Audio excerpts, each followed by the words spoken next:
Hi everyone, happy to be back today to demonstrate the very last feature that is using AI in this new version of Darktable 5.6. This new version that will be out on the 21st of June will show and use AI for upscaling.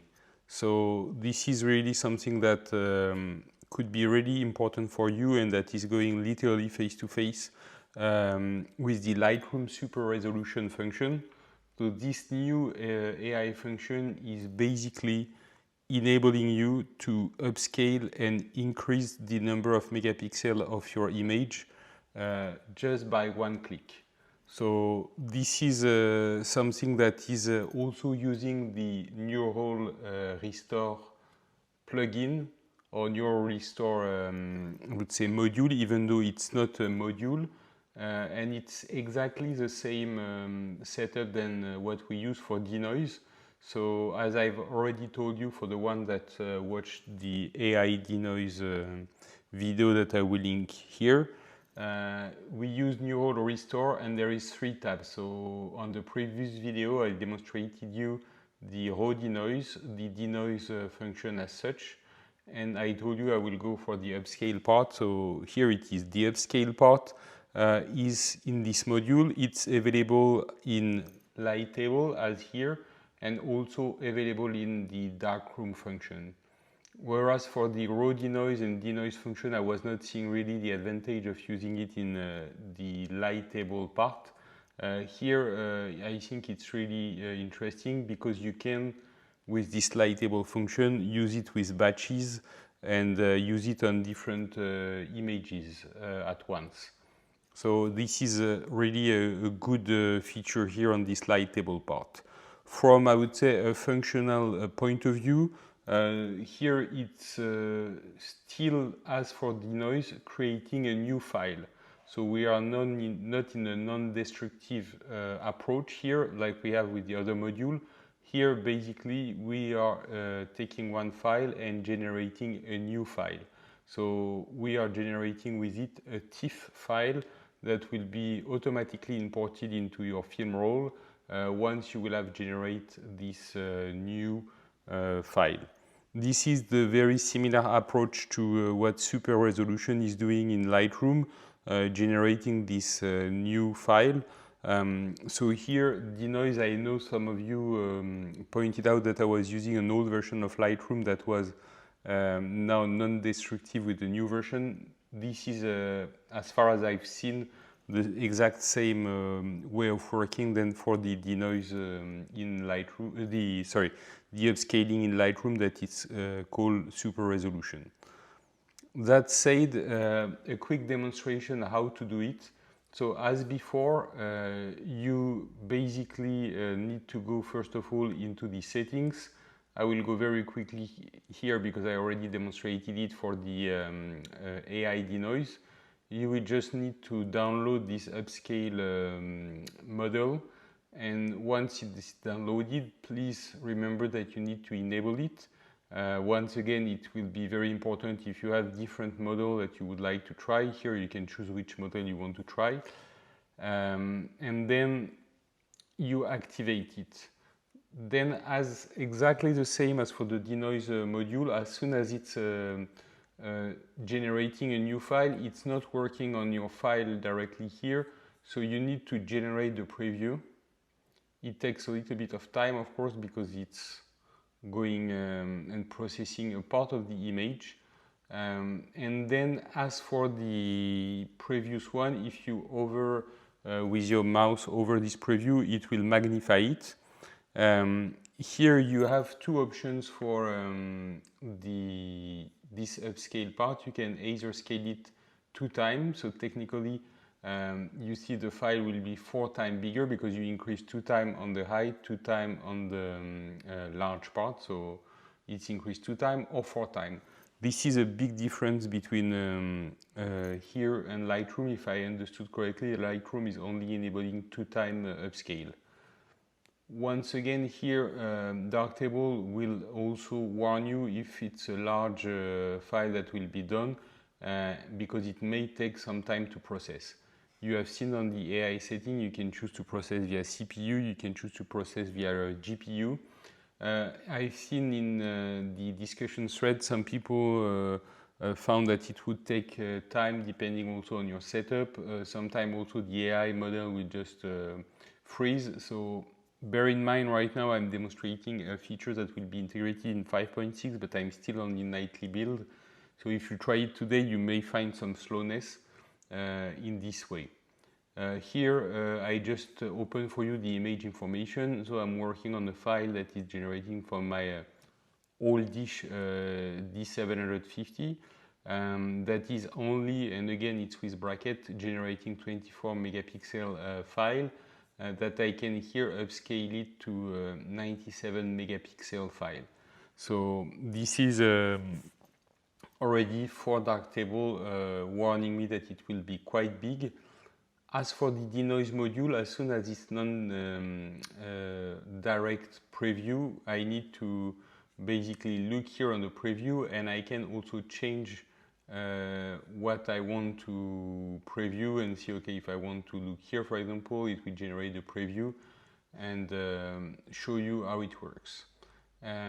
You can choose the depth of the TIFF file that will be generated. You can also choose the profile that you want to use. One big disclaimer here that I read on the different documentation from the forum is that this upscale part is not working on wide-gamut file, on wide-gamut I would say range. So if you have an image with, like, let's say very bright color, shiny sky, some kind of sunset, for example, that I've demonstrated with AGX on some of the previous video, it will cut really whatever is outside of this sRGB, for example, profile. So this is something that you need to bear in mind.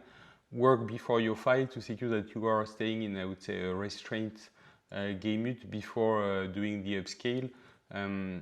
I would suggest, but it's only my suggestion, if I understood correctly the documentation, and again, bear with me if I'm wrong, I just read whatever documentation is ready right now.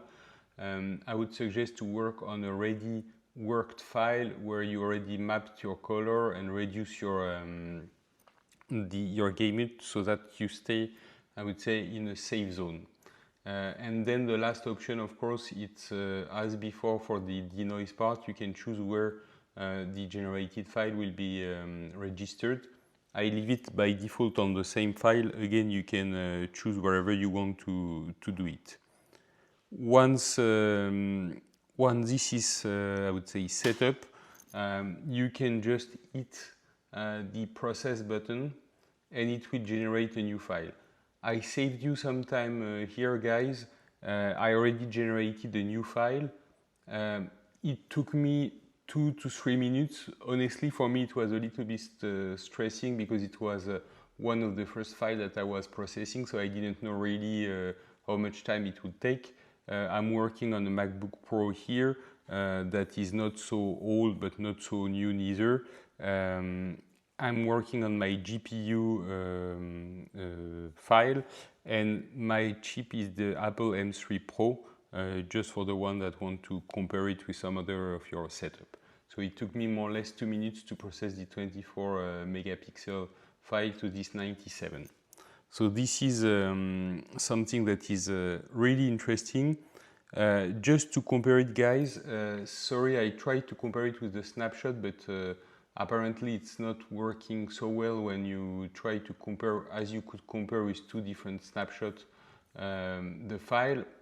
Again, maybe a bug from this nightly build, maybe something that is not totally, I would say, integrated so far, but I just wanted to show you briefly the detailed part. So for example, here, if I zoom into the 400% image, on the image, sorry, and I wanted to show maybe some kind of detail here.